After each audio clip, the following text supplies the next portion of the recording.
Hello everyone!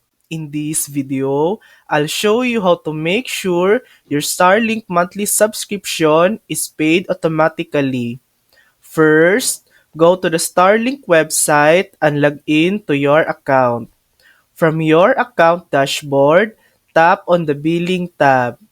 Under Automatic Payment Method, enter your credit or debit card details.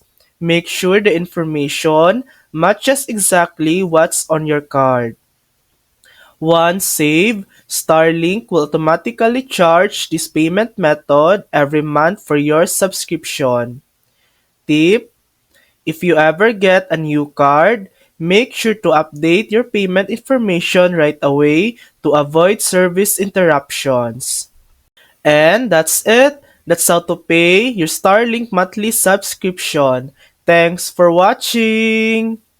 If this video helped you, please like and subscribe for more helpful tutorials.